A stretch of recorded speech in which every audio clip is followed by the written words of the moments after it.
Hello and welcome back to my channel. So I am back with another CASPA series, and this time I'm going to tell you my CASPA timeline. So I can't remember all the dates off the top of my head, so I'm going to be using my phone for a little cheat sheet, but here we go. So I actually opened my CASPA account in 2017.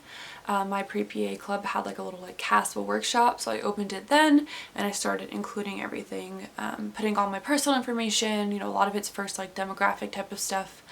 And on CASPA, everything carries over except your letters of rec, your personal statement, but your transcripts carry over, your experiences carry over, so that is great. So by the time 2019 rolled around, when I was actually applying, all of my stuff was basically included. I had started putting in my experiences, so all I did was edit the descriptions, but everything was in the dates, the hours, that was all updated because I had been doing it from 2017. So I graduated May 2019. I ordered all three of my transcripts. I took an online class at 2 different community colleges, so I had 3 total transcripts. I ordered those all in May after I graduated and my final grades had been in. So all 3 transcripts only took about 3 days, so I ordered it at the end of May, and then they were all in by early June. I think it was between 3 and 5 days that all my transcripts were in.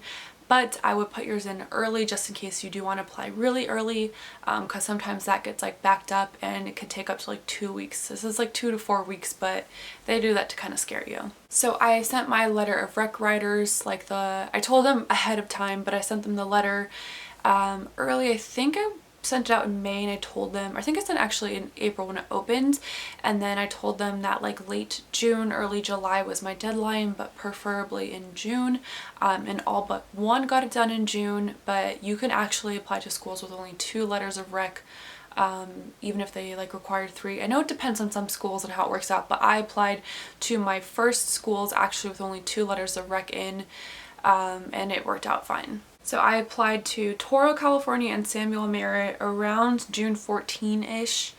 And then I waited because they were the rolling schools, so I wanted to submit to them early for a better chance. And then I waited for Pacific and Marshall B. Ketchum, who were both not rolling. So I applied, and their deadlines were September, and I applied about August 22nd for those 2. So I received Touro's supplemental application early September, so you actually have to you can get rejected before you do the supplemental, so you had to wait. So I got accepted to do the supplemental early September, and then I got rejected from them October 30th. I hadn't been I didn't know too much about Touro, so I wasn't super devastated, but it was a rough way to start the whole CASPA, thing with getting a rejection. Your first thing you hear back is a rejection, but that's okay. So then next, this is when it gets interesting because, so November 4th, I went to work, I wasn't feeling well, and then at about 11:30, I got an email from Pacific, which was one of my top schools because I just really wanted to be in Oregon. MBKU and Pacific have similar programs. They have very similar mission statements and what they want to do in the community, and the module system, they both do that. So those 2 were fighting for my heart. But I got rejected from Pacific, and I found out that I had strep that day, so I was just feeling terrible, and I went in my car on my lunch break and I cried. I was crying. I put it on Instagram because I share this journey, and that was a part of it. So I cried in my car, and then I checked my emails just to look at it one more time so I can just be yeah, got rejected. And I looked, and it said congratulations from MBKU, and I got my interview invite the same hour I got rejected from this one of my top schools too. My other top school gave me an interview, and it just felt like fate. It felt like the world was connecting and saying you're gonna be okay, that wasn't where you're meant to be, this is where you're meant to be. And as cheesy as it sounds, it gets me teared up to even say that out loud, because just everything about MBKU felt right. I had been on the campus multiple times, whatever, we can go into that in another video, but it just felt right. And to get that interview invite on that day, it felt like the universe was just slapping me in the face with a hello, stop crying, we're here, this is the one for you. So whew, it was so cool. So got the invite on November 4th. My interview was December 7th, so in between the time I had 3 mock interviews, which I can explain later and kind of go into depth about how those helped, because those were so crucial to my interview.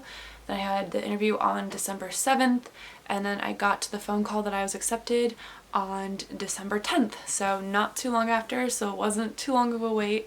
So I'm not saying that everybody's CASPA cycle is going to look like mine, because I only applied to 4 schools, which was not typical, it's not recommended, it's just kind of what felt right for me, and I got really lucky that I got into basically my top school, my first chance with only applying to 4 schools, but I know some people who applied to many more and their application cycle looks a lot different than mine, so don't take, the timeline for mine, into consideration for yours.